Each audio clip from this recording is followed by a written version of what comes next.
नमस्कार, मी पंजाब डक. खूप शेतकऱ्याचे मेसेज येत आहेत की राज्यात पाऊस येणार. राज्यातल्या शेतकऱ्याला अंदाज देण्याविषयी पावसाचा अंदाज सांगू इच्छितो. राज्यामध्ये 24 नोव्हेंबर 25 च्या दरम्यान राज्यामध्ये तुरळक ठिकाणी पावसाचा अंदाज आहे, म्हणून हा अंदाज लक्षात येतो. मग हा अंदाज कुठं तर सर्व शेतकऱ्याला सांगू इच्छितो. मग एक सांगली जिल्हा, कोल्हापूर जिल्हा, सातारा जिल्हा, सोलापूर जिल्हा, पंढरपूर जिल्हा, पुणे, त्याच्यानंतर इकडं धाराशिव ह्या पट्ट्यामध्ये काय होणार आहे. मग 24-25 तारखेला तुरळक ठिकाणी थेंब येणार आहे, कुठंतरी थोडाफार पाऊस पडणार आहे सडा टाकल्यासारखा.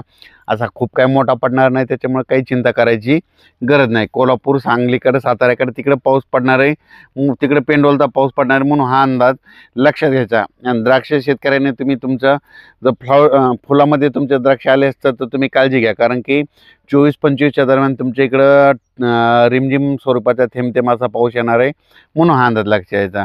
मग त्याच्यानंतर 25 नंतर राज्यातला परत पावसाचा जोर कमी होईल.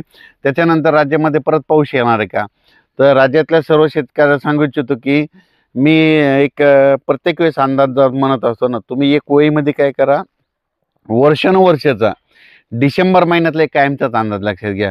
दरवर्षी आपल्या महाराष्ट्रामध्ये 2 डिसेंबर ते 7 डिसेंबर दरम्यान, म्हणजे किती, 2, 3, 4, 5, 7 डिसेंबरच्या दरम्यान महाराष्ट्रामध्ये जितके विभाग आहेत तितक्या विभागापैकी अर्ध्या विभागात मात्र दरवर्षी विजेच्या कडकडाटाचा पाऊस येतो, हे कायमचं लक्षात घ्या. म्हणजे पुढच्या वर्षी 2026ला देखील तुम्ही ही गोष्ट लक्षात घ्या. 2 डिसेंबर ते 7 डिसेंबरमध्ये एक अवकाळी येणं हे लक्षात घ्या. तर मग तसा एक, मग आता ह्या डिसेंबरमध्ये लागताना एकदा एक अवकाळी येणार आहे. तर तुम्हाला एक सांगू इच्छितो, मग ते पाऊस कधी येणार आहे, तर मग ते पाऊस काय होणार आहे, 29 तारखेपासून राज्यात ते पाऊस येईल. पण ते काय होईल, छत्तीसगडकडे जाणार आहे. मग ते छत्तीसगडकडे जात असताना, नागपूरकडे जात असताना मग काय होणार आहे की त्याचा पाऊस काय होणार, विदर्भात पडणार आहे.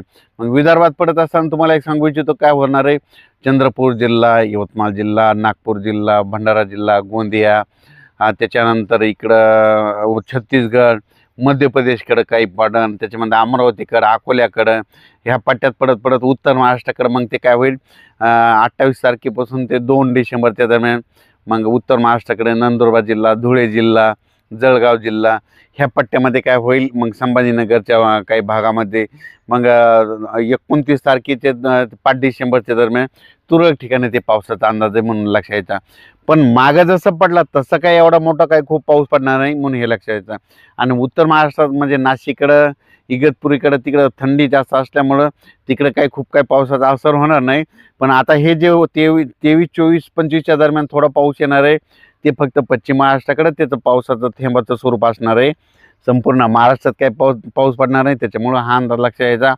नांदेड जिल्हा, कारण की तेलंगणाकडे पडत असल्यामुळं नांदेडच्या काही जिल्ह्यामध्ये तुरळक ठिकाणी थेंब येतील, लातूर जिल्ह्यामध्ये तुरळक ठिकाणी कुठंतरी थेंब येतील, परभणी जिल्ह्यात तुरळक ठिकाणी थेंब येतील, हिंगोली जिल्ह्यात तुरळक ठिकाणी थेंब येतील, यवतमाळकडे तुरळक ठिकाणी थेंब येतील, बीड जिल्ह्यात तसंच होईल. त्याच्यानंतर सोलापूर जिल्ह्यात तसंच होईल. पुन्हा धाराशिव जिल्ह्यात देखील तुरळक ठिकाणी थेंब येतील, अहिल्यानगर जिल्ह्यात देखील तुरळक ठिकाणी थेंब येतील.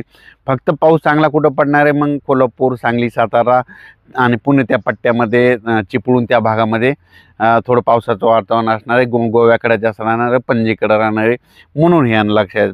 पण महाराष्ट्रात असं मग सगळीकडे असा नुकसान होईल असा काही पाऊस पडणार नाही, म्हणून सर्व शेतकऱ्यांनी हा अंदाज लक्षात घ्यायचा. त्याच्यानंतर काय होणार, राज्यात परत हे 5 डिसेंबरपर्यंत राज्यात वातावरण खराब राहील आणि परत पुन्हा एकदा तीव्र थंडीची लाट येणार आहे.